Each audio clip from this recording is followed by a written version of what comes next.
This is Talk Local to Me from the Central Virginia Business Coalition. Local stories, local business, local impact. Hi, and welcome to Talk Local to Me. I'm Mike Norfield with Visiting Angels. I'm Heather Alto with the Central Virginia Business Coalition. Sorry, I'm just over here jamming. Trying to work a calendar and it's not working. Yeah. You know, technology annoys me to no end. Yes. So, but yeah, excited to be here. Glad to have you back. Yeah. How was your trip? It was good. It was a work. No, this was actual vacation. Was actual vacation. You. Okay. Supposedly. Okay. Yeah. Supposedly. Yeah, it was good.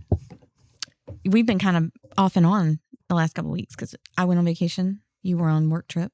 Mm-hmm. And then now you were on vacation. And now next week I'm going back on vacation, I guess, technically, because I'm traveling with my husband to Charleston. Well, that'll be a fun trip. Yeah. I'm half looking forward to it and I'm half dreading it because it's going to be stupid hot down in Charleston next week. Stupid hot. I'm going to say that because it's stupid when it's hot outside. I don't like it. I was looking at it today and it's like 90 degrees and the humidity is going to be 77% or something like that. So it's going to feel like 110 down there. And then like, you know how like you have the UV index and it's like, you know, it can go up to an 11. And it's like 12. Yeah, it doesn't even say 11. It says extreme. Like it doesn't even say the UV index is 11. It just says extreme, which to me means it's more than 11. Right. Which means I'm not going to be excited. It's fine. So, but no, my daughter and I are going to go down with him because, you know, he's going to be in training all week, Monday through Friday. Oh, that's fun. Yeah. So he'll be in the air conditioning, but her and I are going to go out and do some shopping. I think we're going to go down to the beach. There's a couple beaches down there. So that'll be good. We'll make it work. I may just sit in the pool all day. I don't know. You may just find me shriveled up in a pool, depending on how hot it is. I don't do well in heat. I'm not a fan. You'll find a way next week, I'm sure. I also don't like it when it's cold. So obviously I just need it to be fall or spring all the time. 72 and sunny year round. Oh my God, that would be so pretty. That would be perfect. It'd be perfect for me. Yeah. It's not going to be that. But I am looking forward to it. Yeah. I've only been to Charleston one time, and I was only down there for like a day and a half because my daughter had a gymnastics competition. Yeah. So I haven't really explored Charleston. So and now you have like all day. This will be our first time. Yeah, we'll have like a whole week to just roam around and. So the GoFundMe for Heather to recover from this trip is. That's right. I have to make one. Right. But it'll be there for anyone who wants to support me. Yeah. Give me some liquid IV. There you go. Yeah. So anyway, but yeah, good to be back. Good to have both of us. I was going to say around the table, but what is this? An octagon? How many sides does this thing have? I've never even counted. Yeah, it's an octagon. Yeah, it is an octagon. Okay, there we go. Around the octagon. I did too. It's difficult kind of counting to 8. Back this early in the week. Yeah. Or this late in the week. This late in the week. But anyway, yeah, we're back. We're back here talking local to you about all the things. Halfway through the year, we're going to be chatting a little bit more about that in just a few minutes and with our guest that we have on the show today. But before we do, I want to kind of bring up a couple of quick things we've got going on with the CVABC because why not? Sounds good. What we got going on? We got a lot. No, actually, I say we have a lot. We have a lot of things that are coming up in the latter half of the year. Of course, we have our normal coffee talks during the month. But I will say in Bedford, we've got ribbon cuttings coming up. So if you're in the town of Bedford on the 20th of July, Monday, the 20th, we're actually doing 2 ribbon cuttings for 2 separate businesses back to back. So you're going to get a bang for your buck if you drive out here to Bedford to support these 2 businesses. So first off, we're going to be at 10 a.m. We're going to be with the kid team. With the new location that they have moved to on Main Street. So we're going to be doing that at 10 a.m. So you can join us there. And then right after, we're going to mosey on down to Depot Street to the ribbon cutting of the grand opening of the Electric Blue Eatery. Cool. They opened this week, so they've had like a soft opening, but we're going to do their ribbon cutting on the 20th. let me just tell you guys, for anyone who's ever visited the Blue Lady, and I know y'all hear me talk about them a lot on here. I love Jay and Tommy. I love, they've catered events for us. They provide all my ribbons for our ribbon cutting. So they do a lot. They've moved locations from Main Street down to Depot into a much bigger space. And let me tell you, it is beautiful. They have done a great job in there. Kind of reviving that space. And they have this, so they have 3 stores, right? They had the holiday shop, they have the wig shop across the street now from the Electric Blue Eatery, and then they have the cafe. But they took the holiday shop as well and moved it into the space. So it reminds me, and hopefully other people will kind of get this vision, because this was the vision they had.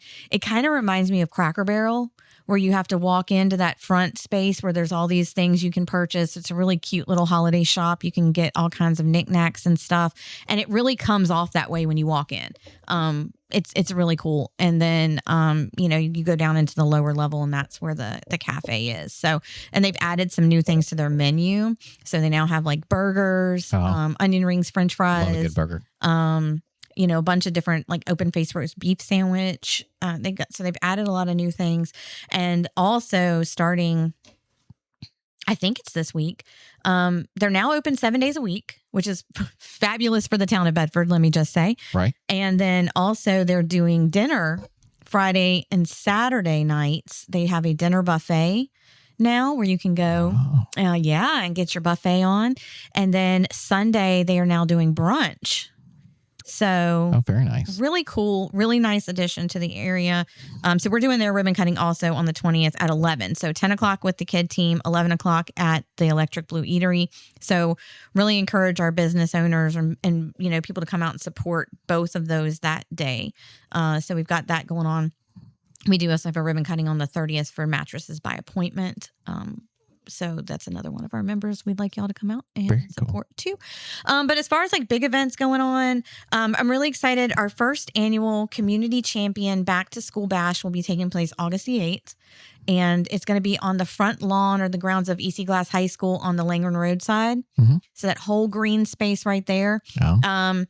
And big shout out to EC Glass. They're letting us utilize that space for free. So we have all this room, and we already have nonprofits that are signing up and vendors. And our nonprofits, the cool thing about this event, because it is like our community, it takes place of our community giving fair. Right. If you're a nonprofit, you can have a free booth. We just ask that you do some sort of kids activity at it, right? It can be coloring sheets. It can be put out like those tattoos that you can like press on, or face painting. It can be like bring a little kiddie pool and throw some plastic ducks in there that are numbered, and then they can get a candy, or just fun little. I'm kind of thinking like those old school games you used to have when you went to like kids carnivals. And then we will have a vendor side where people are selling their, vendor kind of takes place of our Christmas in July. We kind of smush 2 events together into one big one. And it's going to be free. No charge for you to bring your kiddos out to this event. We have bounce houses and the obstacle courses that will be there for your kids to play on. The foam party guy will be there blowing out all the foam, and that's really fun cool for your kids to run through. We've got some food trucks already signing up. I'm really excited. Craveables is going to be there. They're a nonprofit. So they're going to be there raising money and selling ice cream. So it's just going to be a really fun day. We're going to have like some back to school stuff to pass out for kids. I know Gleaning for the World is looking at maybe bringing some backpacks and school supplies. I know Minnie's Travel Boutique is doing a Crayola crayon drive. Like they're going to be putting out things like that. So 10 to 2 on the 8th of August. Bring your family out just for a good time. It's going to be a lot of fun and free for the community. And I think that's what we really wanted to do, is have a community event that showcases our nonprofits and what they do for our community. But also lets the family come out and have some fun. Some fun right before school starts. Let some kids get out there, get their energy out. You don't have to make a choice of going and learning about nonprofits or spending time with your family. Come out, spend some time with your family and learn about some nonprofits. Do it all. So we are still, if you're out there listening and you would like to sponsor this event, the way we make it free is we do have sponsors that help us do that. Still looking for some sponsors to help us kind of offset some of the kids zone activities. Because we do have to pay for, the bounce houses and all the things. But and totally unrelated to needing sponsors, welcome Woody to the studio this week. It's great to have Woody with us. Yeah. Oh, hey, thank y'all. Yeah, it's good to have Woody back behind us. It'd be great to have a Media Squatch event. And just saying. It would. Yeah. You know, You're right. No pressure. Cool. If just putting you on the spot. It'd be funny if somewhere in the middle of the day, just Bigfoot ran through the. I know that would be great. Depends on the temperature. He goes into hiding. Yeah, when it's really gonna hot. Be a little hot. It's gonna be a little hot for Bigfoot. Now the fall and winter, he might pop in. So what I hear is Bigfoot is a wimp when it comes to the heat. Yeah, he's a big wimp. Yeah. Oh, I get you. Yeah. He's too busy out there digging ditches. Yeah. So the trench. Yeah, I'm excited for this event. It'll be our first annual one. Hope it goes well because then we can kind of put it on the calendar moving forward. I think it was a good way to pull resources from 2 events into one big one and offer it to community. So hopefully this one grows. Bedford Centerfest is coming up September the 19th. We are still accepting vendors. I said it last week and I'm going to say it again this week. If you are thinking about being a vendor, you need to sign up quickly. We are cutting off vendor registration mid-August, and we are actually not going to have as many vendors as we did last year, potentially just because of space. Right. And trying to make sure that we just, last year we had like 180 vendors and people were like packed on top of each other. And while that's great, it's wonderful to have a lot of people. It's also not as great for the vendors if you've got like 6 people doing the same thing or you're seeing the same stuff and you want to. So we're really kind of looking at that. We are not accepting any more food vendors. I am sorry if you sell food in any way, shape, or form. And I was thinking of starting one just for Centerfest, but I guess I'll have to cancel that. We are not doing any more food vendors, and we are even including that into like bakers now. Yeah, because we have a lot of people that have signed up saying, "Oh, I bake cookies and stuff," and there's only so many people we can have with baked goods and stuff. So unfortunately, those are closed, but we're still accepting. And we want all the people to come out and have a good time and have a lot of choice, but you also want to have the vendors that come out and take the time to make their products, things like that, have an opportunity to sell them. If you have too many, it kind of waters it down. And like if you've got 6 tables selling the same thing, it's going to be hard for all of them. So I get that. It is. So, but we, like I said, we are still accepting some, and we are still accepting sponsors for the event too. And let me just say this. Sponsors, you get a lot of recognition at Centerfest. There's a lot of people that come to this event. I mean, you're talking over 2,000 visitors to the town of Bedford. Is that all it is? It might be more than that. I just like it feels like more. I kind of keep it at 2 because I feel like that. I think it's 2 million. It could be 2 million. It's a lot of people. Over all the years, it's probably been 2 million people. But it's a really good opportunity to showcase your business. So would love to have more participants, in that arena. So we got that. And then also starting next week, we will open up Christmas parade applications will open for this year's Lynchburg and Bedford Christmas parades. Our theme is 250 years of Christmas tradition. That sounds great. Let's do that. I think we hadn't really come up with a total, like a complete.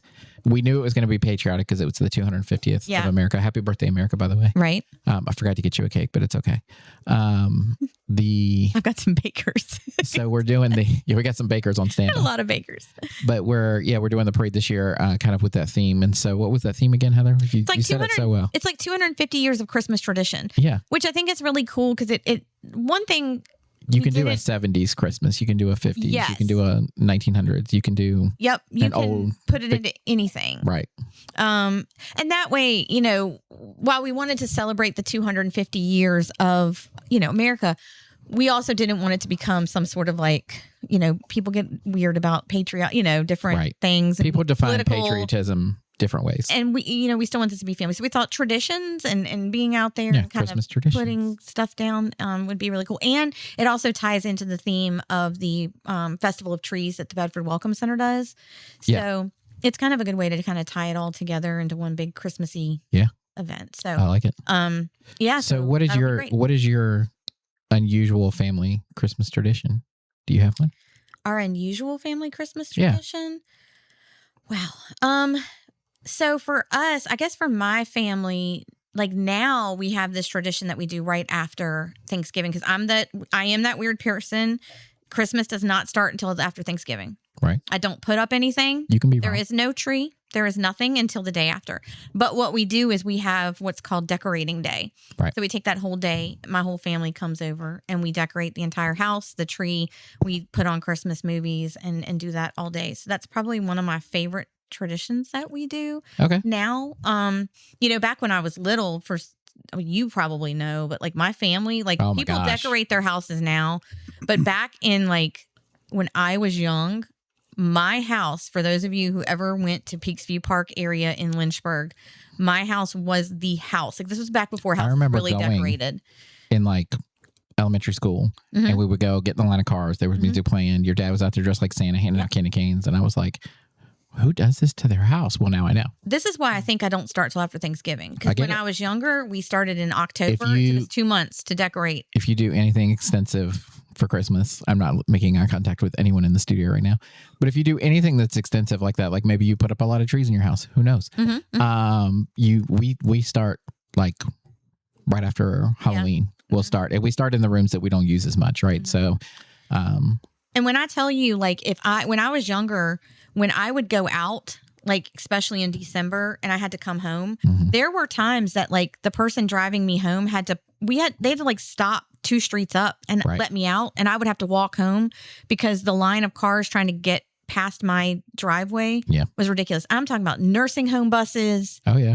It was nuts. And then, of course, my mother has multiple sclerosis, and as that became too much, probably had to stop doing it. Right.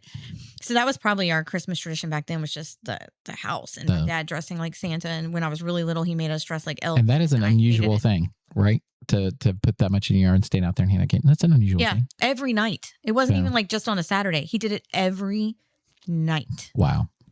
And bless my neighbors. I know. That's what I was thinking the whole time. Like, if my neighbor did that, I would be like, wow. Yeah, we had this rare set. Like, the neighbors loved it. Good. And so that was cool. But yeah, that's what I do. That's what we did. So that's our theme this year. So get to thinking about what you want to do now and start making those floats. I would really love to see some great floats this year. I really want to see, those Christmas trees from like the 70s, the ceramic ones that have come back like in a big way, and you get them all from China now. But like I want one of those on a parade float. A ceramic tree? Mm-hmm. Like not a one that looks like it. Yeah. Are you talking about the ones that have like the different light bulbs in them that light up? Yep. Yeah. There's a name for them, and I forget what they're called now. I'm not sure what it is. But anyway. I'm not an expert on Christmas. Yeah. So we have Mike Cook with us today in the studio with Strategic Doers. Mike, what's a Christmas thing that you guys do that might be a little different? Christmas tradition. Well, more recently, every year on Christmas Day, my wife makes French toast using eggnog in the batter, which takes it to the next level. So interesting. Yeah. That makes me really sad. Would you like to know why it makes me really sad? Because that sounds so good. I want to try it right now. And you can't get eggnog at this time of year. Yeah, I guess that's true. Yeah. Well, I'm not going to lie. I don't like eggnog, but we learned that on the podcast. And I even tried it. You did. Here on the podcast, and I still do not Good like thing there's eggnog. no video then. Okay. There was an octagon of not a fan. Spit out eggnog all over the place. But it does sound interesting. I'm not saying I wouldn't like it cooked in something though. Right. I feel like that kind of changes. I don't like buttermilk, nice but buttermilk pancakes. Addition to Very cool. Yeah. Okay, so French toast with I like that. Yeah. We'll have to have Mike cook back on in December. Okay, have his wife make not allowed to come back here till this. Okay. Yeah. Right. Yeah. That sounds really good. So yeah, we'll have to remember that. So our thing is, I don't really do a lot of baking or cooking throughout the year, but at Christmas every year I do. I make mince pies and sausage rolls and things like that. And sometimes it's not complete until almost midnight on Christmas Eve because I procrastinate or, work gets busy. It happens. Yeah. So. Well, I'm a really great cook. Horrible baker. I tried to bake a cake the other day from scratch. It didn't go well. So cooking. Okay. We threw it in the trash, if that tells you what happened. Cooking takes heart and soul. Baking takes measurement. Nope. Yeah. You've got to, it's a science. It's not cooking. You can just kind of wing it and like the go by feel. And it'll work out a lot more times than it will with baking, because baking, you've got to get the right amount of this and that. And the butter has to be soft, and I put it in, it was cold, and then it lumped up, and then it didn't. Then it was felt dry, and then I don't know what happened with the icing. It just was too sweet, which I don't understand. I didn't think you could do that, but it was super sweet. Like it was like I couldn't even eat it. We'll get Ashley Beasley to teach you Sometimes the how best stuff comes just from cooking, though. Many years I tried to get the recipes from my grandmother, and you just got to keep doing it. She'll say, "Well, it's just a pinch of this or some of that." That you couldn't actually measure it. But it was awesome. So I harassed my mom about a recipe for some of the Christmas baking stuff. And she was like, oh, I just kind of do it by feel. And I'm like, you can't just do it by feel. And so one year in my stocking, I got the recipe. The first time I followed the recipe exactly. They came out all right. Second time I referenced back the recipe. Now I'm the only thing that I go by now out of the entire recipe is making sure the oven temperature is correct. Other than that, like it's just memory and feel, even though that's baking, it's different. But anyway, Anyway, so we've got Mike Cook, and we were talking earlier, I think before the episode started, about goals and things like that. Right. Yep. But before you have goals, Mike, it looks like you're a big believer in, I like the word integrated. Yes. It's on your website a lot. You want to clarify your values, vision, and mission before strategy, goals, or growth. Yes. So kind of tell us, let's start off with like what you do, and then let's get into that and kind of, I like your little breakdown. I came here prepared to talk about the food truck I was going to bring to Centerfest, but I guess that's not going to.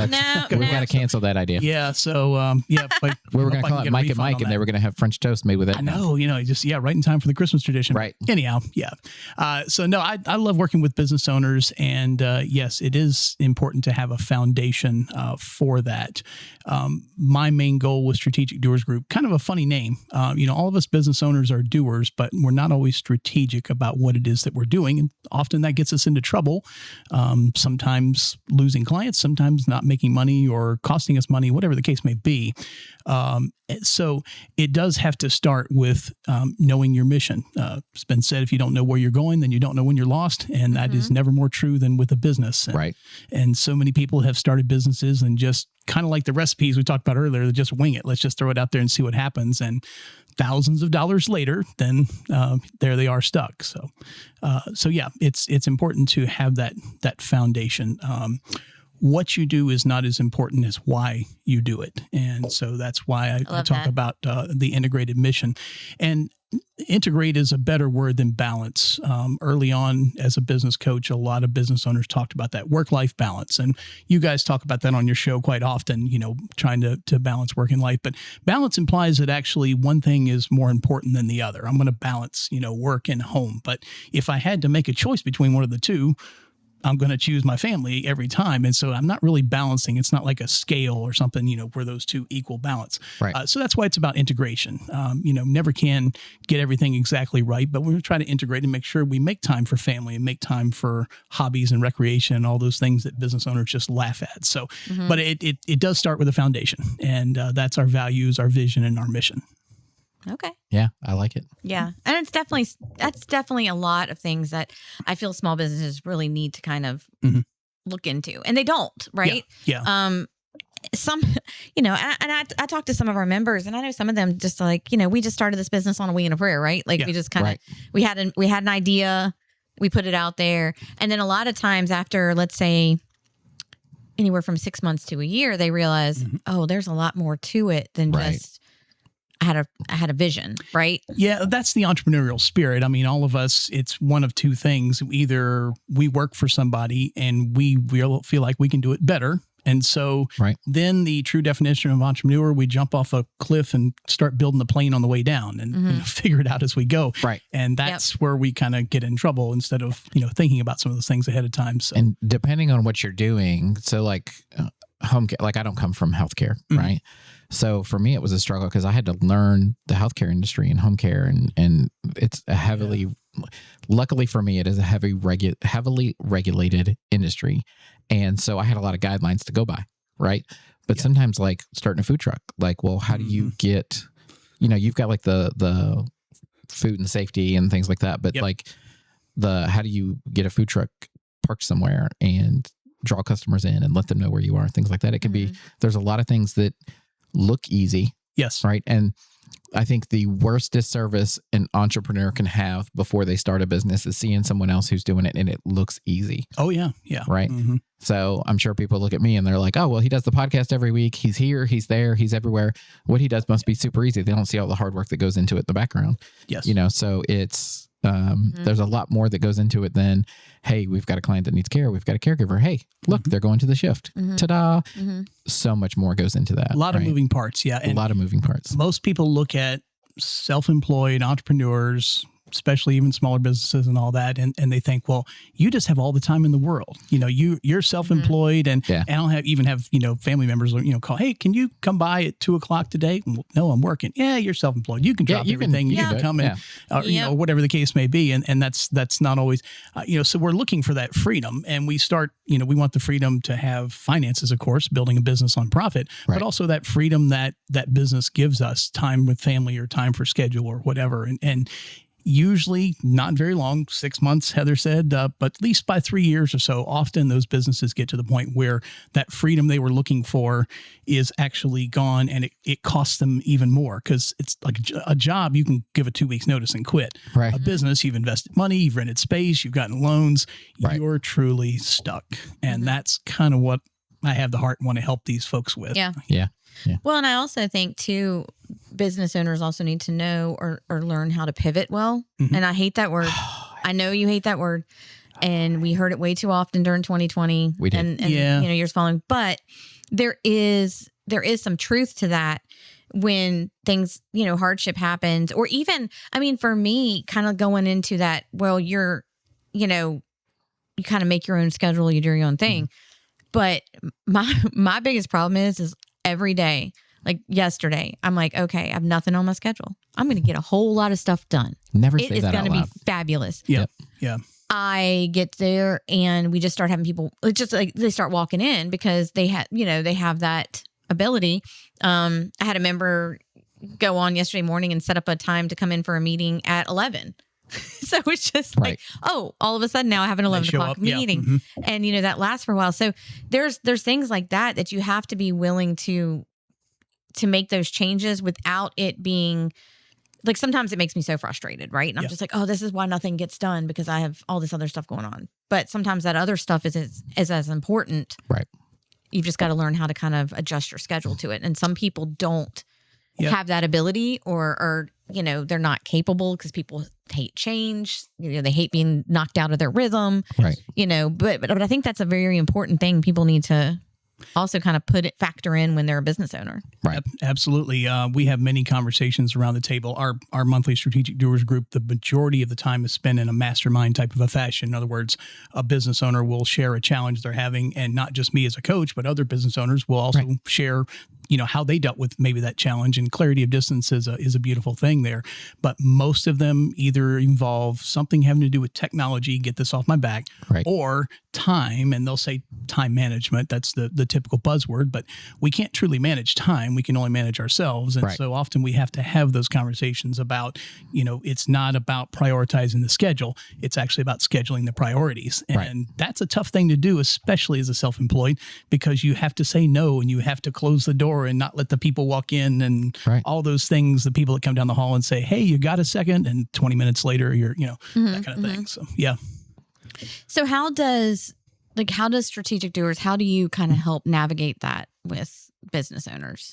Sure. Well, I have a whole system actually called integrated leadership, and it's basically 3 parts. It starts with the integrated mission, which Mike had referenced there. That's our values, vision, and mission. Knowing what the foundation is, knowing why you're doing what you're doing, because no matter what coach you work with, business coach, life coach, whatever, their job is to bring you back to that foundation. When you're deep in the weeds and life is happening, their job is to bring you back and say, hey, remember you said this is why you're doing this. This is what you wanted to do. This was your vision. These were your goals.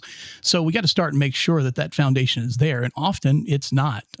Business owners, they've spent money, they got this idea, and they just never really thought about what is my vision for this? And even the other question, which I know the folks here at Media Squatch will probably ask that question, target client. Who is it that you're targeting? Or, well, just anybody or somebody. Well, that costs a lot of money to do. And so, it does. Having those questions.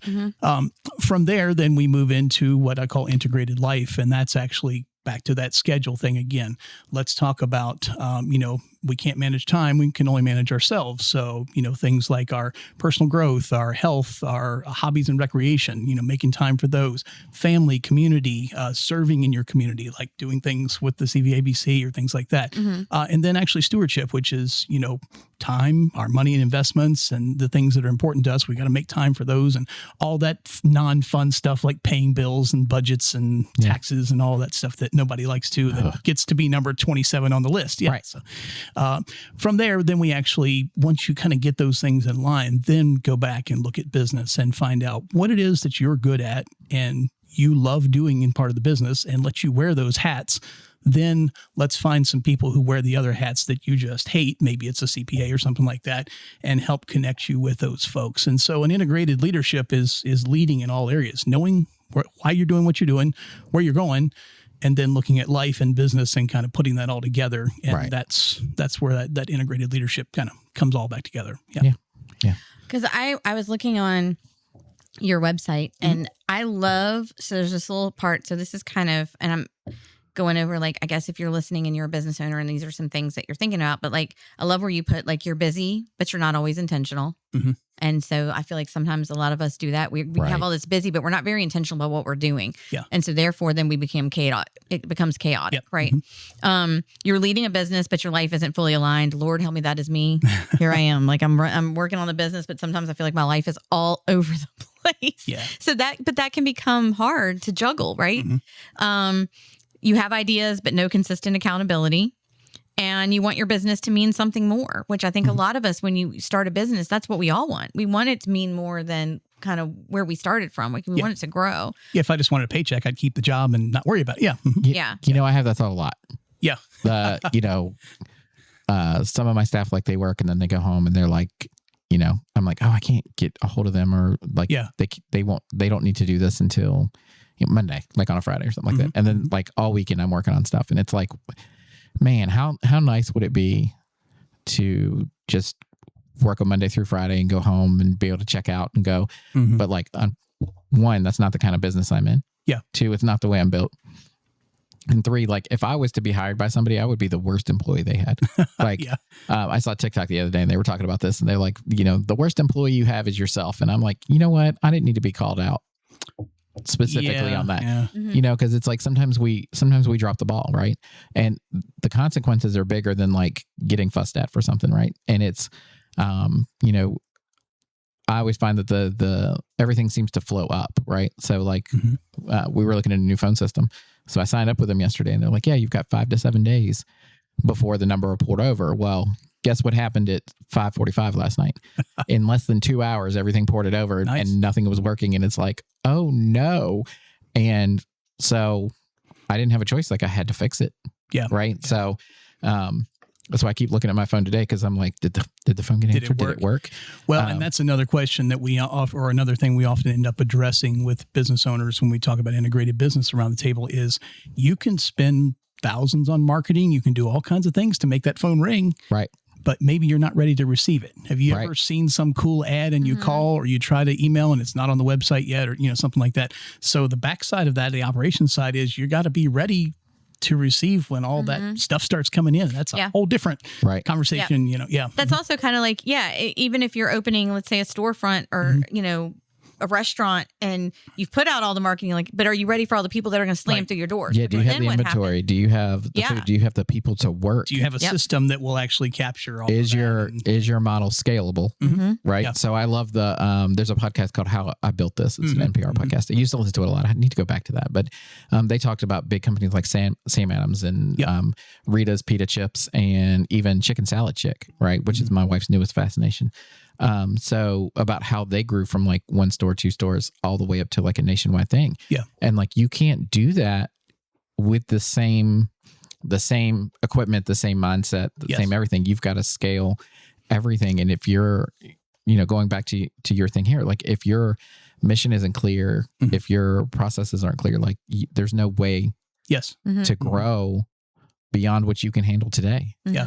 It's funny that, we all will start independent businesses, independent ideas or whatever, but the best model still out there is the franchise model. Right. And I have a history of, working in some of those franchises in my business career and all I'm craving that today, by the way. Yeah. Because my wife went and got that yesterday. Oh, okay. And I was like, oh man, that sounds good. And that's all I could think about on the way here. Like, I ought to just bring in some and be like, taking you back in the past. Yeah. Yeah. So. For those who don't know, my family spent 30 years operating Arby's restaurants, and I was with them the last 10. So Love me some Arby's. nice. Still a fan. In fact, I may have to stop in Bedford on the way back. Who knows? Right. Yeah. It's a good one too in Bedford. It is. Yeah. They do a good job. They do a good one. But it was interesting early on. And, as I was getting into management, I open up the operations manual and it says how to mop a floor. I'm like, I know how to mop a floor. My mom taught me that years ago. Right. And you open the page and it says, get bucket, get soap, get water, put water in bucket, put soap in bucket, get mop, and it wasn't long before I found out there were people who did not know that. And if I had not, had that operations thing so think of that with your business. You've got to break it down to those minute pieces and make sure that system is there and doesn't break down when life happens. Yeah. Not everybody has the same experience. Not everybody has the same upbringing. Not everybody has worked the same jobs as you and has seen the same things you have. So something that may be easy for someone at the top, someone coming in new, they need to learn from the ground up. Yeah. So, Well, and they also may have habits they've done that are different than the way you want them done. And let me tell you, this is your business, right? This is what you're growing. So you need to make sure that you're aligning, your employees and your goals with that. That's a fine line also, because if it's too much of me, then I can never leave and go home. So it is. No, that's true. Yes, I agree. It's definitely got my fingerprints on it. But one of the things I've been working on for the last year and a half, 2 years is eliminating my own job. Yes. Right. Not that I'm not going to work and be in the office. Yeah. But you're the backup though. Right. So that I can be the backup of everything, but it can operate without me so that I can work on that scalable and getting things bigger and making sure everybody has what they need long term. Right. So we got a new phone system because the old one wasn't working. Like it would have outages and the phone wouldn't ring. Right. So that makes everybody else's job hard. Yeah. All right. Yeah. Well, I still have to do all the things that I do. Plus which thankfully isn't like most of the day to day, right? Because I've got a great team. Like they cover most of the things. Sometimes things do come to me and like, hey, I'm not sure how do you want to handle this, right? I want to make sure I don't cross the line or step on any toes, things like that. I want to make sure that we stay true to your culture and your vision. Yep. And some of it, like taxes and all those other things that only I can really do, right, are still there. So like, making sure that you almost have to be like, I know you love old movies, so like Big. Right. And what is it? Zoltar? Yeah. Okay. I'm digging deep for you today, Mike. The Zoltar, the thing. And it gives you like, you've almost got to be able to see the future and be able to tell like what you're going to need and anticipate that. Yeah. Yeah. And that is such a hard thing. Even 10 years in this business, like we come across things and we're like, we never thought we'd have to have a conversation like this. Well, and that's the value of, call it mastermind, call it strategic doers groups, what I call it, but whatever, of going away once a month and working on your business instead of just in it. It's like going up in a hot air balloon and looking at the big landscape and what's happening, a little ways down the road. So I like what you just said. Something just registered with me and it's given me like a breath of hope. So like a lot of people say you shouldn't work in your business. You should work on your business. I've heard that since day one at business. I've heard that a lot lately. And you've heard it a lot from me probably. Well, and we had like other people too. Matt Litchford when he was on talking about it. He was talking about that too. There was a couple people I've heard lately. And what you just said is great, is getting away once a month and working on your business. You don't have to completely not be in it in order to work on it, but you need to set time aside for that. Yes. And you need to integrate that into your schedule. See, I used the word. Very good. He's already, now the true I gave a definition of an entrepreneur, jumping off the cliff and all that. I believe the true definition of a business, a real business, is that you can go away and leave it and it will still run. Right. Not for an hour, a week's vacation, 2 weeks vacation. Some people have goals to go away for a month every summer and their business still runs. My business therapist, AKA TikTok. Okay. And I joke with my real therapist about my other therapist. And she's like, which one, TikTok or ChatGPT? I'm like, her name's Damia. Don't talk about ChatGPT like that. Okay. Anyway, no, but she, but one of the, things I saw on TikTok. Gosh, what was it? I totally blanked on that because I was making fun of one-track mind. I don't know. Yeah, I did. I did. Oh man. Well, I'll let you think about. Oh, go ahead. Go ahead. Go ahead. No, go Don't ahead. lose it again. Go. I don't want you to lose it. Oh, he doesn't have it. Okay, never mind. Well, one of the things I was just going to say is, my goal for the beginning of this year, and I know we're going to jump in a minute into like the second half of the year, but like my goal this year was to be more intentional about things. And I feel like looking at the first 6 months leading into the second is I feel like I've done a good job with that.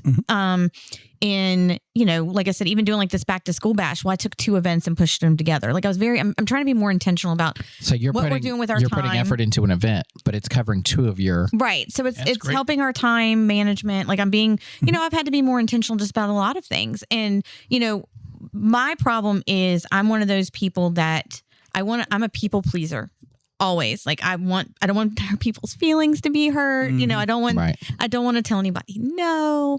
And I'm trying to get better at that this year because part of being intentional with like my organization is like, I'm looking at my budget. I'm looking at our time. I'm looking about what's working and what's not working. And, how do we fix this, or how do we make this event into something different to make it better? Or, do we even need to continue with this? And, I feel like that's what business owners need to do. They need to look at what they're doing and be intentional about it. Yes. And say like, is this a good use of my time? Is this a good use of my money? Yep. Is this a good use of my resources? And that's what your capacity, right? Yeah. Your resource also being yourself. So what I was going to say, cause it came back to me, on TikTok, I saw a video and they were talking about like, you should be able to leave your business for an amount of time and it should run potentially forever or better without you. Yeah. Right. Or better without you. Cause sometimes business owners get in the way because we're too worried about, that's right.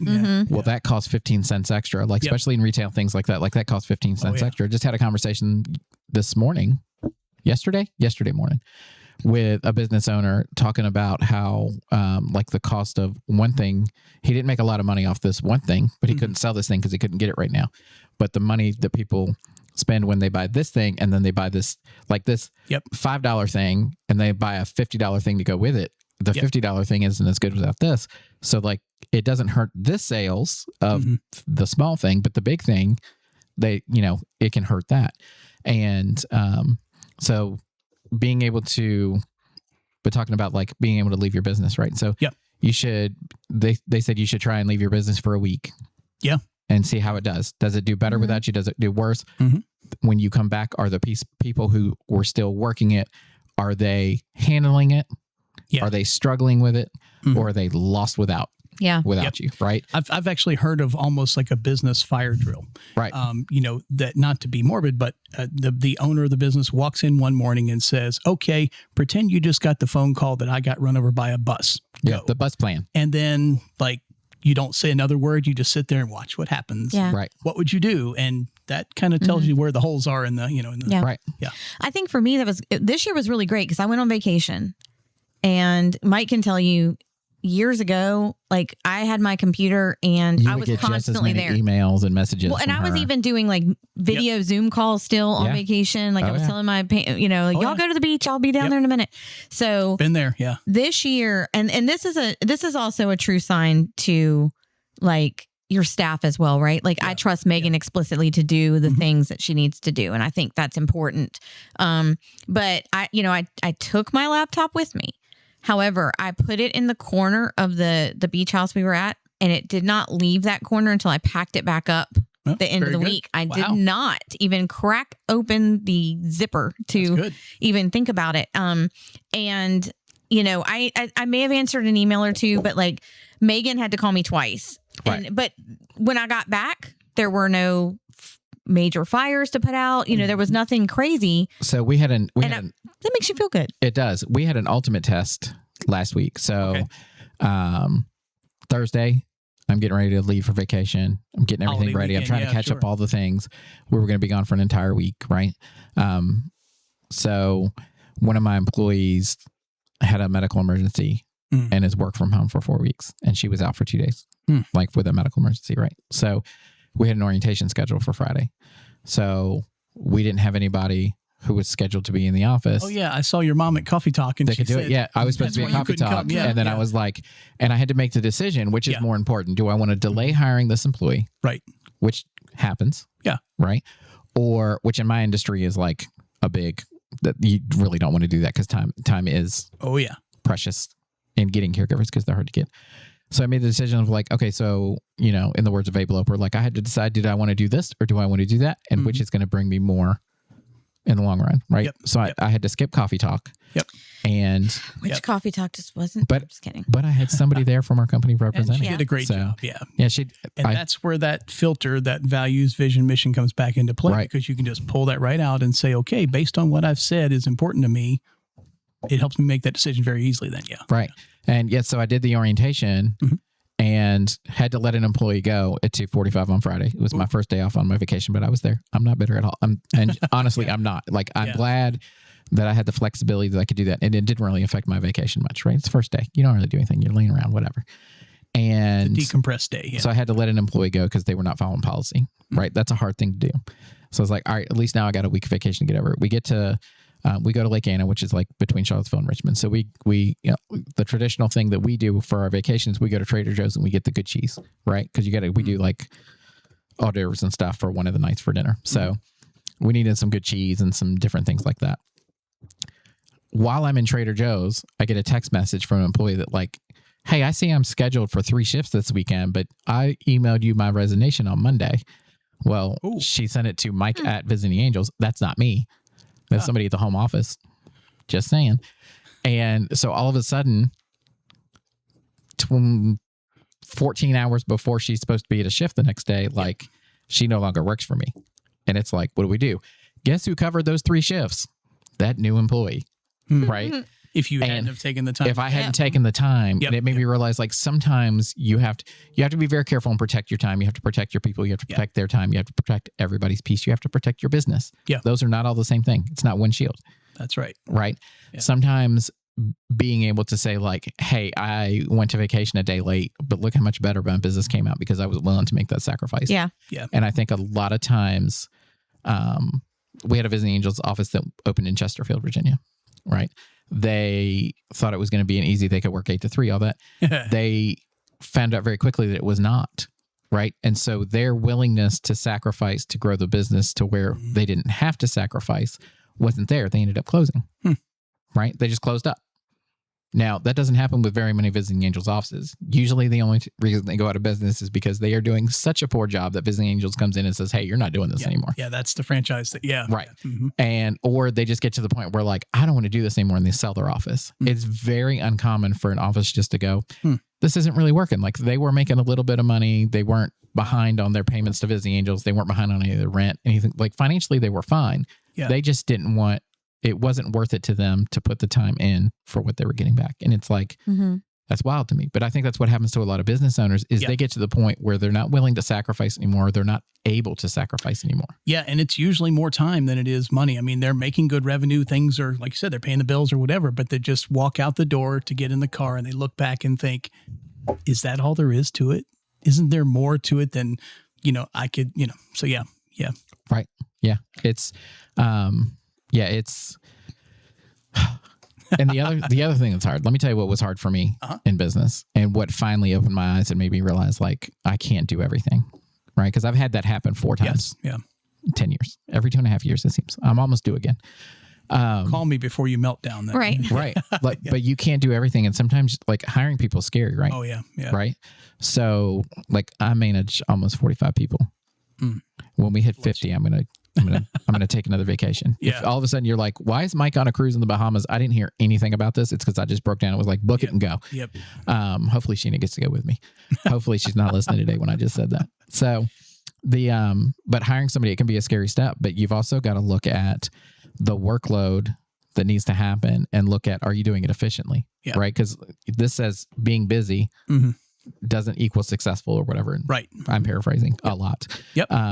But that's something that I had to realize, like, am I putting in all these hours so that I can kind of say like, oh, well, I put in more hours than anybody because I do. Yeah. But also I've been working at making it efficient, not just for me, but for everyone. Yeah.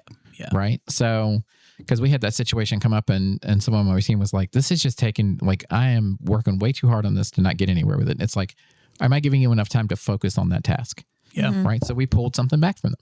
Right. Now, guess whose plate that went? It went on mine. But that's fine. So, and now we're looking to like, okay, so now I'm analyzing everybody's position. Like, can they handle the workload that they have? Not because they can't handle it, because it's maybe too much or they don't have enough time to do it effectively. So are there ways to do it more efficiently? Are there ways to, do we have to pay for a system so that this gets handled a whole lot easier than the old way. Yeah. Right. Yeah. We're going from paper files to digital files because when we're done, it'll be a lot easier.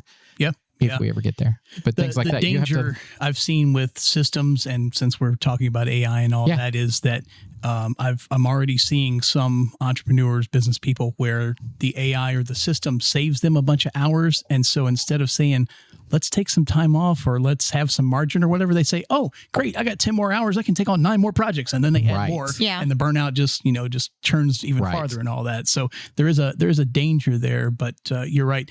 I've been recommending more recently to clients and to people a system called Working Genius. There's a lot of personality styles out there, but this is actually working style. And what they found out was that people have a certain style of work in parts. Some people are good at starting things and some people are good at taking it and running over the finish line. And that's 2 different personalities. It is. And so if you have a bunch of people who love to start stuff, and that's what this guy found out in his company, and only one person who was good at taking and running with it, they were just all dumping on that one person and burn them out and kept churning employees and all that. And so definitely something to look at is they used to say, make sure they're on the right bus and the right seat and all that kind of thing. Right. But actually that they're doing the work that they were kind of created to do. And it's amazing how much more efficiency will happen with the same amount of people. So, Yeah. That Working Genius is really, so Love Heals talks about Working Genius a lot. Yeah. And I keep meaning to get into it. So I'm gonna have to look that up again. I'm gonna buy another book. To refer you. Yeah. I'm gonna buy another book that I'm not gonna read and check into that. No. Okay. Yeah. Take another vacation so you can read books. I took 2 books with me on to vacation. I read 4 pages. Yeah. And I got a phone call for work. I'm not gonna lie. I took 7 books with me on vacation. I read 5 of the 7. I got you 5. I read a lot. Because your laptop was closed. I read a lot. Yeah. And I don't read. I don't Kindle. I like a book. Like I need to read it with pages in front of me. Everyone always is like, why do you do that? Because that's what I want to do. For me, that's feel like you accomplish something when you close the back. I do. Yeah. Maybe. I just like to have, I don't have to worry about charging my stuff up or I don't know, not having, I don't know. There's something good about a book too, because like it's also easier when, so ADHD is severe with me, right? So I will be reading and my eyes will still be going and I'll hear a conversation in the other room. This is what happened to me on vacation. And then like my eyes are still going, the mechanical part's happening, but the brain has switched over and is looking somewhere else. And then all of a sudden I'm like, I don't know what I'm reading. And I go back and I'm like, oh, here's where I was. Yep. So that's my problem. I need a quiet, dimly lit room with just enough light on the book where I can see it and no distractions. I can read if a marching band's coming through the room. So, I love to read. Like I can block I will totally immerse myself. Like none of my kids like to read. I'm with you. I got to have the quiet or They don't get it, but I'm like reading for me takes me completely somewhere else. Like people will have to like Heather. Yeah. And then I'm like, what? Because I'm like actually living in the moment. Like I'm in the book. That's another thing to schedule time for, and I've often asked business owners, that's your personal growth. The book doesn't cost that much, but the time to read it, there's a whole lot there. Talking about books, I had somebody introduce me to a book. Okay. And I saw something here. Where did it go? There it is.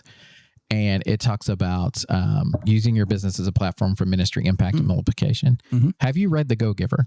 I'd be surprised if you haven't. Great book, yeah. It is a great book. It took me maybe an hour and a half to read it. Yeah, I love those little short parable, like the 1 Minute Manager. There's a bunch of them, like 97 pages. Let's be 100%. I like to be 100% honest. Yeah. It reads like those like Instagram reels or Facebook reels or TikToks where you get like the cheesy story and it's like an off budget. Not off Hollywood, but like off budget. It kind of reads like that. It's kind of a cheesy little story. Yes. However, the meaning behind the story, like when I tell you it changed my whole outlook on what I do, not what I actually do, but how I look at it and how I perceive it. Because I was always, I get questions all the time. Why do you go to the podcast? Why do you do tea time? Why do you go to ribbon cuttings? Why do you do this for Love Heals? Why do you do this for that? Why do you go and have breakfast with Blake every once in a while? Like, why do you do that? Yeah. And I'm like, because I don't know. Well, now I know. Like it's a not just a person, like it's almost like a business plan, right? Like it's part of your DNA as well. It's part of your DNA. That's the thing, like I was talking about earlier about, isn't there more to it than just making money, paying bills, and so our slogan is Strategic Doers Group. I've been using it for years. Heather probably remembers it. It's make a living and have a life. It's both, it is a both and it can be done. There's plenty of people who've proven that. Yeah. Well, and that applies to, like, even when I'm talking, so for instance, I had a business come in yesterday and he was like, hey, I work remote.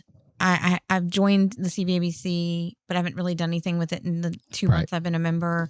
What do I need to do? And one of the things that I tell pretty much any member, and I've said it on this podcast probably 1,000 times, if not more, is you need to get out and you need to build relationships and you need to actually grow yourself in the community and with people just as much as you need to be at your business doing the things, right? Because building those relationships and making those connections is important, not just for your business, but also for yourself. I mean, it's important to get out there and build those social connections and have, like genuine friendships and people that you can rely on if there's trouble or, a lot of times when a business is struggling with something, you'll see another business owner that will hop in to help or see what they can do. And it all comes from doing those things. Like, why are you going out to lunch with Blake? I mean, breakfast with Blake. Well, it's another business owner that here's the thing, though. You're giving to each other. Every time you try to give to somebody because you want to help them, it always backfires. Mm-hmm. I am on the list for when people want to buy a Visiting Angels office or they want to start one. I am on the list with Visiting Angels. They will call me and ask me, is it worth doing this, that? And I love to help them. So I was the administrator for the office in Harrisonburg for a year because in home care, you have to have an administrator with over a year experience overseeing your operation, right?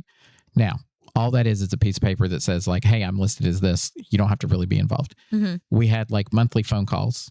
I went up every couple months. I think like every 90 days I'd go up. Mom went with me one time and trying to tell them things that would help them. And sometimes I get ideas and they come out. I told them, I was like, whenever you go see a caregiver in the home and you're doing a supervisor visit kind of thing, find out what their favorite candy bar is and take them a candy bar or a treat or something so they look forward to you coming. Mm-hmm. Right? I don't do that myself, but I told it to them in one of our meetings, was like, oh, that's good. I should write that down. I don't do that, but they still do that. Mm-hmm. And their caregiver retention is the second highest in Virginia for Visiting Angels. I won't tell you who number one is because it's me and it would seem like bragging, but the like bragging. Little things like that. I know, right? That was a quiet brag. But being able to help other people like that, like is fantastic. And some of the offices that I've talked to lately, they're like, well, how have you grown your business to the size, like things like that. And I told them like, if you are not already involved in the community, I was like, find like a chamber or something like that. Because not everybody has a CVABC. Find a chamber or something like that. I said, follow their calendar. Maybe we should franchise. I say, go to every ribbon cutting for another business and just go support them. Help them. Wear a logo. Encourage them. Mm-hmm. I was like, you'd be surprised how many times that comes back as a referral. It may take 2 years. Yep. Right. I had someone reach out to me for care and I didn't even remember who they were. Yeah. Because like I talked to them like 4 or 5 years ago and they're like, hey, I talked to you at the health fair at the Frisbee thing. Right.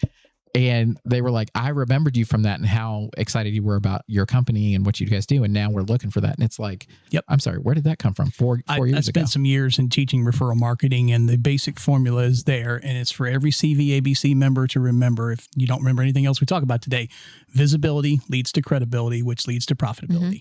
And it takes time, like you said. Ooh, say that again. Visibility, which is what you do when you're going to ribbon cuttings and attending CVABC events, leads to credibility. That's how you build credibility. This person cares about me, not just making a buck off of me. And that will ultimately lead to profitability because they see that you care. People don't care how much you know until they know how much you care. You've heard that slogan before. Yep. And so that's is it. But sometimes it takes, it depends on the business. Financial planners, it could take 3 years just to build that trust, whatever. Yeah. And I have said this multiple times, and I say this in meetings when businesses come to me and we're talking about their benefits. One of the most underrated things that you can do is come to a business's ribbon cutting. We have ribbon cuttings, and I think people just don't show up because they're going to just a ribbon cutting. Those are so important because that is where a business owner is trying to shine. They're trying to show you what they're doing. They're hoping that, they're going to have people that come out and find out more about them. And you don't have as many people there. So that actually gives you more one-on-one time. It gives you more opportunity to talk to them and get in the door with them. But it really shows them that you cared enough to take time out of your day to come to this event that's not huge. It's not coffee talk. It's not a big back to school bash. It's not Centerfest. It's something very specific to that business that they care about. And if you can't make it to a ribbon cutting and Heather posts the ribbon cuttings, just send them a letter. That's good. Hey, a note. Mike. Congratulations on your new business opening. Sorry, couldn't make it to the Mike. But imagine getting a handwritten note. Yeah. Yep. So, and I know we've had some members that have sent like flowers or they'll send like a little goodie basket that's just like, hey, sorry, I couldn't make it. That is an excellent idea. I like it. So we're going to have a ribbon cutting next week at our office if anyone wants to send me things. I'm just kidding. Okay. Send me some chocolate. Yeah. I'll send you a handwritten card that says I quit. Handwritten card. It says, hey, Heather. Wow. So, no. So there was another nugget somebody told me recently, they said it was an online thing, like it was political, so I don't want to get into it, but where I saw it, but they said in order to sell value, you have to build value. Yeah.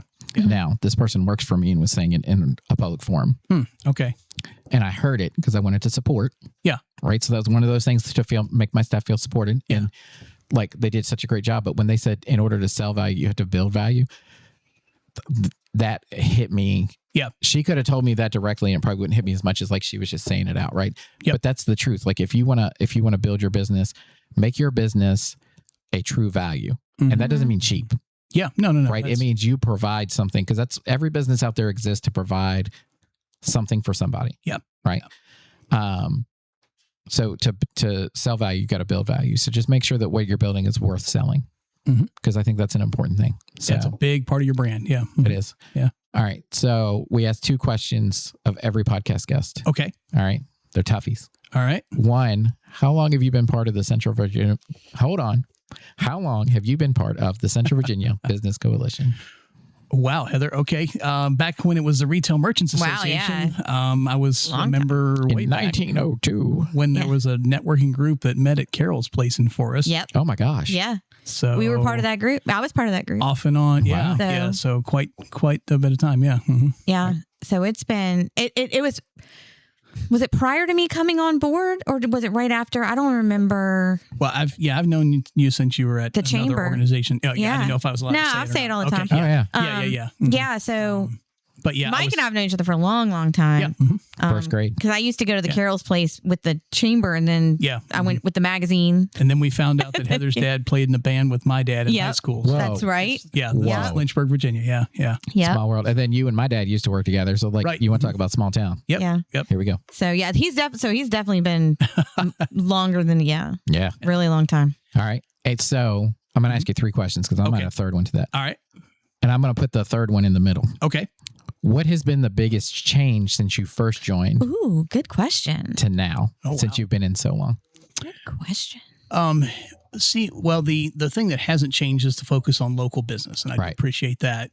Somewhat how that has been focused, because Retail Merchants Association of Lynchburg was Lynchburg retail businesses, brick and mortar. Right. And so Heather and the team over the years have been successful in spreading that out to other businesses that aren't a retail store in Lynchburg, Virginia, to Bedford, to other places and all that, and still keeping that same buy local, small local feel. It's community. I mean, that's, and that's, it's been said, if you're not in community, you're just a commodity. So that's, you got to have community. Yeah. I like it. Yeah. All right. And so what to you is the greatest benefit of being part of the CVABC? I like to think I'm known for 3 things. I'm an advisor, coach, whatever you want to call it. I'm a facilitator. I love facilitating meetings and training and things like that. And I'm a connector, and that's one of my favorite things. And the CVABC allows me to do all 3 of those things. Sometimes I can be a business coach and help some people that way. Sometimes I can facilitate. I love MCing the lead on every year. MC, that's been a lot of fun. But all the time, no matter what event I go to, it's an opportunity to connect. And, I learned years ago when going to networking events, act like a host, not a guest. Look for someone that you can connect at that event. And so that it may even get to the point where they'll say, "Hey, are you hosting this event?" Well, no, I'm just here to add value. I'm just here to help and all that. Yeah. And so I love connecting people, and I have to be careful. Now it's send a LinkedIn message to the 2 and say, "Hey, you guys need to go run with this." And then I got to walk away, because otherwise I'll get down in the weeds and be helping 3 weeks from now. So, but yeah, I love connecting people and seeing that happen. And so there's so many opportunities for that. That's great. Yeah. Awesome. Speaking of connecting people, I do want to mention before we end this podcast that the CVABC is hosting our Christmas in July membership drive right now. So if you are a member that wants to come out and connect and be a part of this organization and build that community that we've been talking about all day today, right now is a great time to do it, because we have reduced rates. And we also have extended your membership year, right? So normally if you were to come in and join this month, it would have been like $200, and it would have run from July to July of 2027. Yeah. Now, if you join this month, that $200 membership is $150. So you get $50 off, and you get an extended membership from July of 2026 all the way to December of 2027. So you're getting almost an additional 5 months of membership for the price. I will say, even in all my time and years being a member, you have to think of it as not an expense. It's an investment. Absolutely. In your membership. But that investment has to include some time too. You can't just pay the check and it's not a magic expect bullet. it all to come running your way. Yeah. Which is what I really appreciated about the guy who came in yesterday, because he was just like, hey, I joined 2 months ago and I've done nothing. Like, I haven't talked to you. There's a lot of things. And so in the time that he was there, and he was probably there for a good hour, I mean, we really got to talk more about like who he is and his business. And that's what I love, because I can then share that out. And a lot of times if you just join online and then I'll never see you again, I mean, okay, I can go on your website and hope for the best. But I really do think it's all about, again, building a connection with somebody. Was that all 3 questions, or did I miss one? No, we got all 3. Oh, okay, good. Yeah. We got all 3. Yeah. So you can join online. Our promo code is July Gift 2026. So you're giving yourself the gift of membership. So July Gift 2026. And And if somebody wants to know more about Strategic Doers, what's the best way to get in touch with you? I actually have a new website created by another CVABC member, yourintegratedmission.com. That's the place to start and start determining your values, your vision, your mission, creating that foundation for yourself and for your business. Okay. Very cool. Well, thank you guys for joining us on Talk Local to Me today. Hopefully you got some really good information. I feel like this was kind of a jam-packed episode full of great info. Yeah, it was great. So if you need any more information about any of the events we talked about, want to become a member, or want to look more into, we have Mike's information up on our member directory. You can find that at Mike Cook. Yes, by Mike the way, Cook. not Mike Norfield. I mean, if you want Mike Norfield too, they're both there. We're both good. Yeah. Fun fact, Heather, for the longest time I was in Heather's phone as not Mike Cook, because she accidentally put me in as Mike Cook one time. Yep. So anyway, if you need any more information about any of us or anything about the CVABC, you can check that out at cvabc.org. Have a great week. We'll see you next Wednesday.